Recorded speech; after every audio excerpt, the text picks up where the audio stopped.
karena beliau berdua meninggal ketika anaknya belum diangkat jadi nabi. Ya inilah di antara pendapat yang diungkapkan oleh Suyuti dan yang lainnya, bahwasanya mereka meragukan bahwasanya kedua orang tua Nabi meninggal dalam kondisi apa? Musyrik. Karena mereka berdalil bahwasanya kedua orang tua Nabi hidup di masa fatrah. Masa fatrah itu adalah masa sebelum diutus Nabi berikutnya. Ya, sahabat yang datang kepada Nabi, ya Rasulullah, ayahku di mana? Kata Rasulullah, inna abaka finnar, ayahmu di neraka jahanam. Ya, sama. Bapaknya juga di masa jahiliyah. Ya, belum mendapati Nabi SAW diangkat sebagai seorang Rasul. Jadi banyak orang-orang seperti tadi Hatim At-Tai. Ya, anaknya bertanya, ya Rasulullah, ayahku bagaimana? Dulu sering bersedekah, sering dermawan. Kata Rasulullah SAW, tidak bermanfaat. Karena abuka yaf'alu dzalik, yuridu syai'an fa adrakahu. Ayahmu dahulu melakukan demikian karena ingin sesuatu, ingin dipuji, dan dia mendapatkannya. Ternyata ada orang-orang yang divonis oleh Nabi dalam hadis-hadis yang sahih Bukhari dan yang lainnya, dan mereka hidup di masa fatrah, divonis oleh Nabi masuk neraka jahanam. Menunjukkan sebenarnya masih ada sisa agama tauhid. Dan di antara orang-orang divonis oleh Allah Subhanahu wa taala meninggal dalam kondisi musyrik, di antaranya ibunya Nabi dan ayahnya Nabi sallallahu alaihi wasallam. Saya pun ingin ayah dan ibu Nabi di surga, saya juga ingin. Tapi Nabi yang bilang, ya, ayahnya di neraka. Nabi yang dilarang, yang bilang saya dilarang untuk mohon ampun kepada ibu saya. Apakah saya mendustakan Nabi sallallahu alaihi wasallam? Orang yang mengatakan, oh maksudnya demikian, ditakwil itu silakan Anda mentakwil. Saya mengambil zahirnya hadis. Ini pendapat jumhur ulama. Demi Allah, kalau saya boleh ada dalil yang mengatakan ayah ibu Nabi di surga, saya akan mengatakan. Saya akan mengatakan, tapi saya tidak berani mengatakan karena hadis Nabi mengatakan demikian. Orang tua Nabi letaknya di mana? Orang tua Nabi masuk surga. Mana dalilnya? 5. Yang pertama, Nabi itu berasal dari tulang sumsum yang suci, tulang sulbi yang suci. Tak mungkin dia berasal dari yang haram.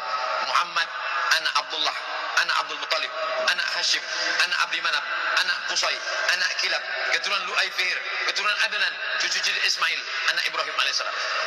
Nabi yang ngomong, aku dari yang suci. Dari rahim yang suci. Satu. Yang kedua, bahwa Nabi mengatakan, inna abi wa abaka finnar, bapakku dan bapakmu masuk neraka. Yang dimaksudnya abi di situ bukan ayahku Abdullah, tapi yang dimaksud pamanku Abu Talib. Orang Arab biasa menyebut paman dengan abi. Begitu jawaban Mufti Syekh Ali Jum'ah dalam kitab Al-Bayan lima yushilul adhan. 4. Nabi tak diizinkan berdoa di makam. Bukan berarti kafir, karena ada 2 kasus tidak kafir. Nabi tak menyolatkan orang mati bunuh diri, padahal tak kafir. Nabi tidak ikut menyolatkan orang yang banyak utang, tidak kafir. Maka dalil mengatakan Nabi tak solat berarti kafir, batal dengan 2 ini. 4. Ayat lebih kuat. Wa ma kunna mu'azzibin hatta nab'atsa rasula. Kami tidak akan mengazab sebelum Rasul datang. Nabi Isa ajarannya sudah rusak. 325 Konstantinopel membuat sebuah konsili, namanya konsili Nisea, di Nisea, Turki sekarang. 325 ajaran Muhammad SAW belum datang, maka mereka ini disebut dengan Ahlul Fatrah. Allah menyelamatkan mereka, disebut dengan Ahlul Fatrah. Pendapat yang kelima, ada 3 orang di akhirat tidak akan masuk neraka. Mereka berdialog dengan Allah.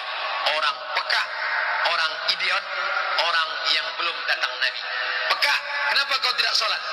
Aku tak bisa belajar Islam. Kan ada ceramah. Ceramah memang ada, tapi telingaku peka. Yang kedua, orang idiot. Kenapa engkau tidak melaksanakan Islam? Akalku tak sampai. Umurku 25 tahun, tapi otakku 5 tahun. Tak naik-naik. Yang ketiga, kenapa kau tak beramal? Nabi belum datang. Nabi Isa sudah diangkat, Nabi Muhammad belum datang. Aku tak tahu Islam. Ahlul Fatrah. Itu pendapat yang kuat tentang ayah Nabi.